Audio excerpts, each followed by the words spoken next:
Hello there, welcome to Cartooning with Paul. Today, I'm going to show you how to draw Mr. Freeze from Batman the Animated Series. So come on, let's get started. Alright guys, we're on a roll. Let's draw Mr. Freeze. Now Mr. Freeze is a tragic character. He is supposed to be dead to emotion, so we're going to try to play that up in this pose. We're not going to give any wild and zany expression because he's supposed to be pretty expressionless. So we're going to keep this nice and straight. And you're going to want to make sure you stick around to the end of this video where I have some recommendations for your next video that you should probably watch after this one. Okay, so I'm going to give Mr. Freeze a stance like he's just entered the room.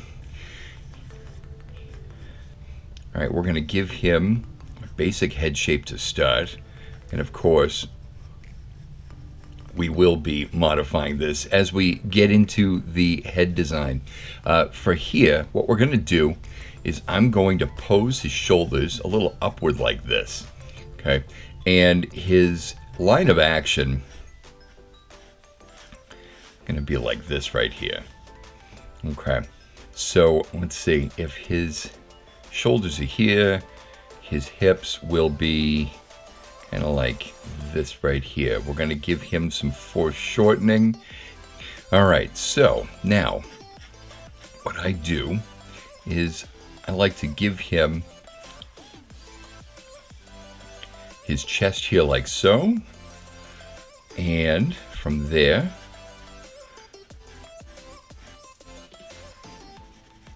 just fill that in like this. The center of his chest comes out like that. And why is that important? Well, we need to know where to throw in that dial over his abs. And from there, right in the center of that circle, I'm going to give him a line just like that. We're going to throw in a smaller circle inside that circle. Now this right here, this is the blue part of his costume. So we're going to give him his blue trunks like that. And now I know where I'm going to put in his legs. Okay, so with Freeze, you kind of, I'm always able to kind of figure it out.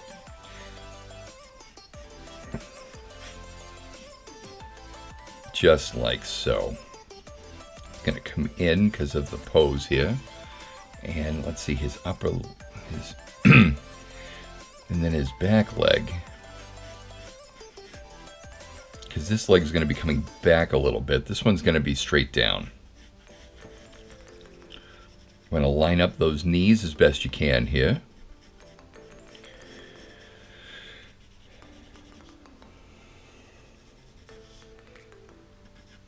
And you want to make sure that the lower leg is the same length as his upper leg.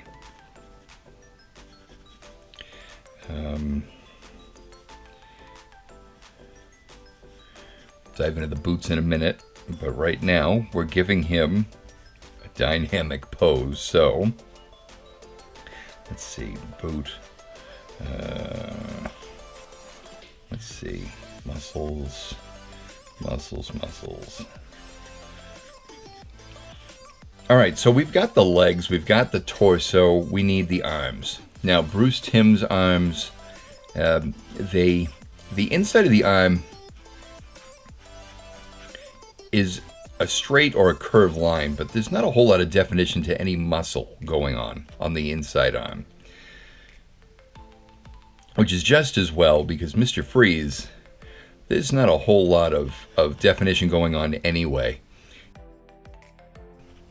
He was a doctor, so he wore lab coats. He wasn't working out. So he has this suit that amplifies his strength, right? So we don't have to draw in all these big muscles. He has these three rings that go over his joints. We've got 3 rings that go over his shoulders, like this. Then we come down to his elbow, which comes in line with the bottom of his rib cage, right around here. So we're going to draw in 3 rings here, and these are going to be much smaller than the shoulder pads here. Okay, and then I'm just going to, let me just define these a little bit. Let's just do that now. All right, so let me fix these rings first of all. I'm not really giving dimension here. Shame on me. All right, so let's give him a fist. And so that I'm not getting confusing, let's clean this up a little bit too. All right.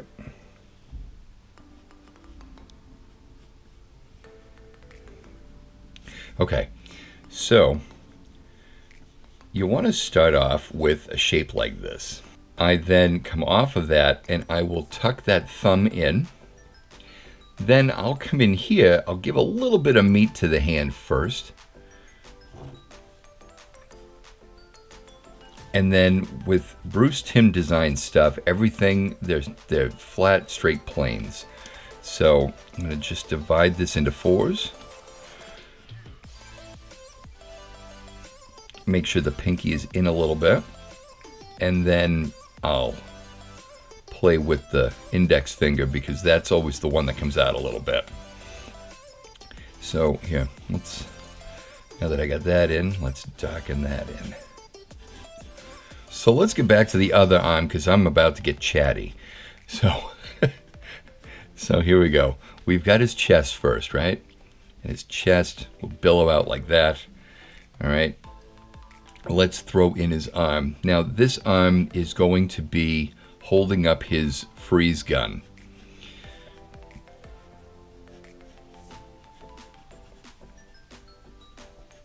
I'm not having him pointed at anything. He's just entering a room. So let's see, his hand would go here.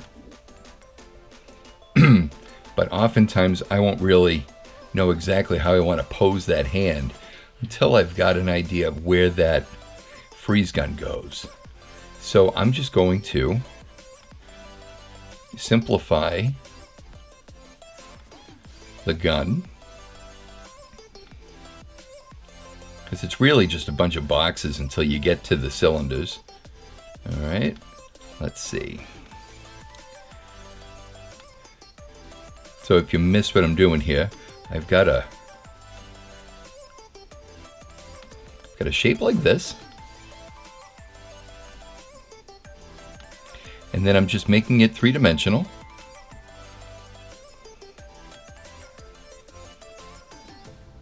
And then from there, I'm going to do an oval here and an oval here.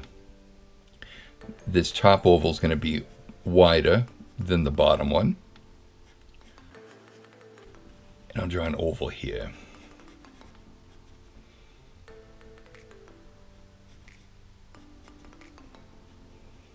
Opening will go here like this. The small oval only goes about this far out.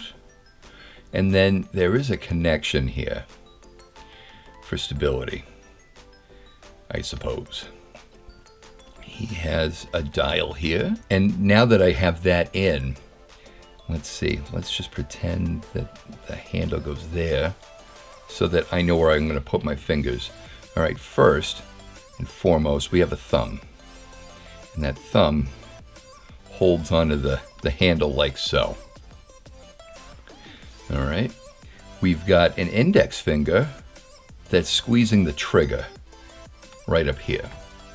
And now what I will do is I will draw in the rest of those, the 3 fingers down here like that. Okay, so I added in a handle here. There wasn't one on the image I'm using for reference, but I mean, there is a handle. I think this drawing wasn't very well done, so you got to be careful about your reference, guys. All right, so he has 3 fingers down here gripping the handle of that gun. All right. Now he's ready to freeze his opponents. Now that I've got the hand drawn, I'm going to go backwards up his arm with those ringed cuffs. Okay.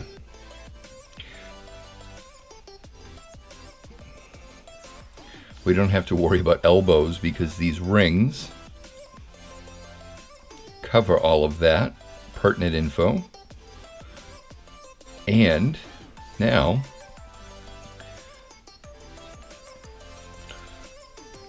I can draw in the rest of those shoulder bits there. Let's throw in the boots, and we're going to give it the same ring design, right? Yeah, I didn't work on this series. Oh, that would have been a dream. Okay, and I'm also going to do it over here so that I keep everything nice and even.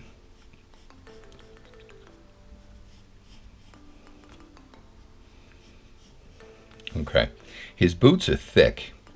They've got to be somewhat protective for him.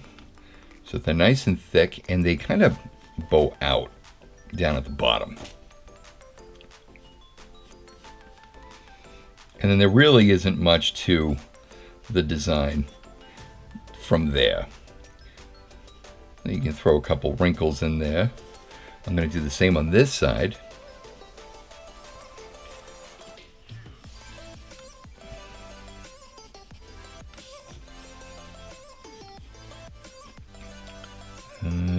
Let's wrinkle that up a little bit. My favorite part of it, and I save this to the end just so that I make sure that I keep everything in proper proportion. Mr. Freeze is such a tragic character. You want to make sure that you give him that really cold, isolated feeling when you're doing your drawings. Let's throw in that face. So we kind of luck out with him because he has no emotion. He shows absolutely nothing. He wears those goggles. You can't read his eyes. The only thing you can see are his eyebrows and his mouth for expression. So they want to show that he is constantly in agony. So what I'm going to do is come down here like this. His chin comes out like that. He has a nice, strong jawline. The ear is always in line with the bottom of the nose and the top of his eye. Okay, so we keep that in there. And now let's throw in those goggles.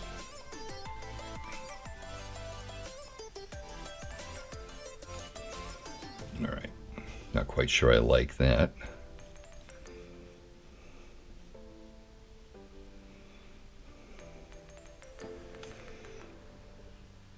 That's better. Okay, so they are red lensed goggles.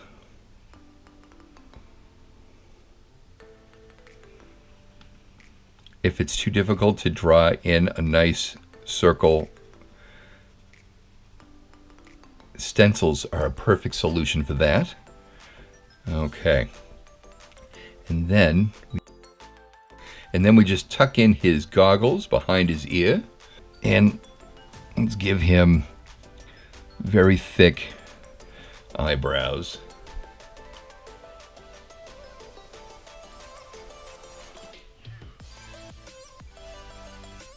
Just like that. All right. Now we just firm up the shape of his head here.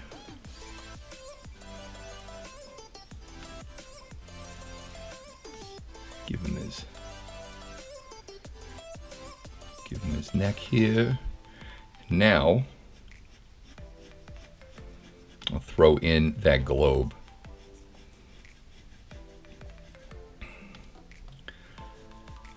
He's got this glass dome that if I were doing this as a piece, I would be doing this outline in a white. But if I could, I would make it look like it's frosted. The ink and paint department of the animation company that produced this episode did an amazing job on the globe of his helmet. They did an airbrush effect that made it look like frosted glass. It was absolutely amazing. The animation department over at Warner had no idea that was going to happen. They were thrilled with the end result. But they just asked him to give it a white outline around the glass. So they really went above and beyond and really made that into a beautifully artistic piece. Okay, the only other detail in the back here is that he has some tanks back here. Guys, if you like drawing this with me, please give the video a thumbs up and tell your friends about this channel. If you'd like to continue drawing Batman animated characters with me, I've got some videos right here for you. I want to thank you so much for joining me today, and until the next video, we'll see you later.